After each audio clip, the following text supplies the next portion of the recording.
Thank you. Well, the caller is, of course, right that when the government runs a budget deficit, the primary means they use to finance that is by issuing debt. However, it is, I'm afraid, also the case, or not I'm afraid, this is the way it works, the Federal Reserve does create money. It creates money on an everyday basis through buying and selling government securities. When it buys government securities, it puts money into the market. That's so-called high-pad money. That's the basis of the money supply. And there's nothing wrong with doing that. That's how all central banks operate all around the world. Now, the Federal Reserve has made a conscious decision now, and this is what we talk about in our Washington Post article yesterday, to increase the amount of money in the system, and increasing money is a way to, or a counterpart of increasing credit. As the caller said, credit is partly about what banks lend out, but it's partly also based on this high-powered money that comes from the Federal Reserve. So Ben Bernanke is making the very conscious decision to do not just the usual amount of money creation, which is in the context of keeping interest rates at the level the Fed wants, but actually to push harder on this. Some people call it quantitative easing. He's calling it credit easing. The basic point is they want to increase credit, support business through that mechanism in this country. And I'm very supportive of that. It is extraordinary. It is unusual. We do explain in the article how he got to this point. And we do emphasize that there are inflation risks. I think it's just important to have your eyes open on all of these details. And I would say on our website, we have both articles that explain and discuss the current situation, daily articles, but also a section called Financial Crisis for Beginners that goes through much more basic material for anyone who's interested. And I think actually, to be honest, almost everyone in this country and in this government is a beginner in terms of dealing with a financial crisis of this magnitude. Lots to read with Simon Johnson, including yesterday's Washington Post op-ed and your current article in The Atlantic on the financial crisis. You write about AIG. Regulators writing that regulators, legislators, and academics almost all assume the managers of these banks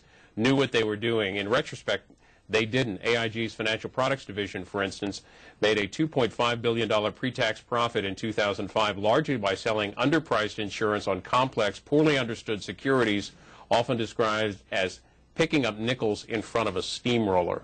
This goes back to an earlier comment who a caller said called it rocket science. Right. So there's interesting that there's a debate actually among people who are looking at the banks and what went wrong, which was nicely articulated by David Brooks in his New York Times column on Friday, where he said, he said Simon Johnson and others are saying that the banks became too powerful and really overdid it through sort of capturing regulators. But that's not really happened. What really happened is the banks became stupid and ignorant and thought they were rocket scientists, but they weren't. They completely misunderstood.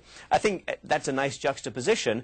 I would say that people often become greedier and more stupid as organizations, not as individuals, when they're more powerful and nobody's looking over their shoulder. But the bottom line is, and David Brooks makes this point, it doesn't matter which one of these views is right or not. The implication is the same. You should break up the banks. You can't allow banks to be this big and this powerful economically and politically, if they're either stupid or greedy or incompetent or have taken over the political system. Well, you've been complimentary of David Brooks' article on Friday in the New York Times. He was our guest on this program Friday and was talking about his thoughts on your article in The Atlantic. Here they are. And you say in your piece this morning, the U.S. economy got finance heavy and finance mad and finally collapsed. And when it did, the elites did what all elites do. They took care of their own. Yeah, well, this is Simon Johnson's argument. I think there's some element of that. We did bail out Wall Street. I nonetheless think that was the right thing to do. I don't know if we bailed them out too much and rewarded too many of the narrow people, but we do basically need a functioning financial markets. The people who work at the banks essentially are the financial markets, and so we've got to bail them out, and we may not think it's fair, but it's not for them, it's for the good of the economy.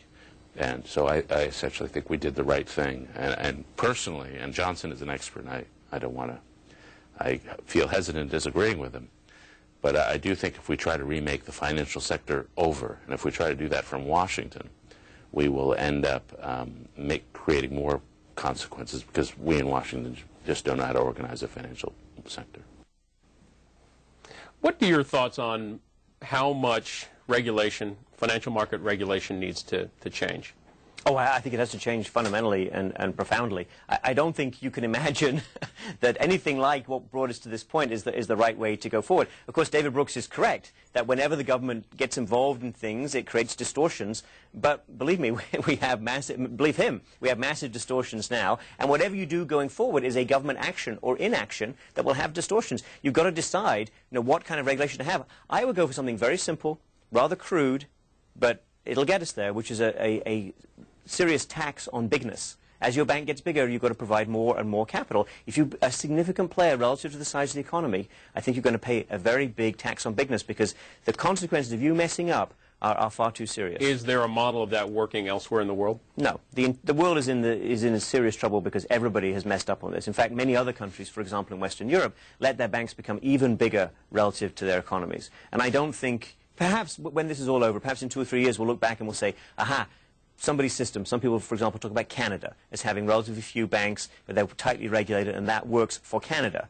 Maybe people will look at alternative ways forward, but I don't think you should assume that anything that works in Canada is necessarily going to work in the United States. Very different country, very different political system. And I think right now what we should be aiming for is something that looks robust, simple and robust. Make banks more like utilities is one idea. Make it more like nuclear power. Nuclear power, whether you like it or not, it's here to stay. You're not going to uninvent it. You don't want to have incentive structure for nuclear power engineers, people running those power plants, to take a lot of risk this year and not worry, or not be responsible for the consequences in 3 years' time. Here's Weston, Florida for Simon Johnson. Good morning. Yes, good morning, everybody. It was just sad to hear Obama blaming the United States for everything that went wrong when he's a socialist, but he won't admit it, and he can't. And the gutless press won't ask him about it. He wants to listen to our country. Look at our country. Our next generation is going to be the first generation where they're going to be 60% tax situation, and they'll never get out of it. And what are we worrying about? We're worrying about why pigs smell, or getting a monorail from California to Las Vegas when, I mean... All right, caller, focus that on the economy and how the president has handled the financial crisis. Not very good. Washington has never handled anything very well. He has no business people in his inner circle. They're all hippies and like William Allen and all them guys, Bill Ayers, and he has no business experience. So how would he know how to handle anything? The government has never handled anything. Simon Johnson, how would you rate the president's efforts so far? Well, first and foremost, I would say that we're all in this together. And, the issues that are developed in the United States are not Republican or Democratic. Both types of administration have been in power. They had opportunities to head this off over the past 30 years, and they didn't. And I think we need to get beyond saying it was your fault or your fault. Now, in terms of the crisis itself, obviously, this really broke under President Bush, and there's a lot of... I would say, continuity between Mr. Paulson's team, who's a former Secretary of the Treasury, you probably remember, who asked for extraordinary amounts of money and extraordinary powers back in September of last year. A lot of the people who worked very closely with him, including Secretary of the Treasury Geithner today, those are the powerful people. That is the inner group. They have a lot of experience. They may or may not have the right kind of distance intellectually from Wall Street. That remains to be seen. But they're certainly a very professional group. They're certainly working hard. I think it's fine for people to criticize them from the outside. That's what we do sometimes. And we're also supportive sometimes when they think they do sensible things. I think it's the nature of American democracy to have really tough arguments and to move things forward on that basis. And I think, the situation is very difficult, but we are making some progress.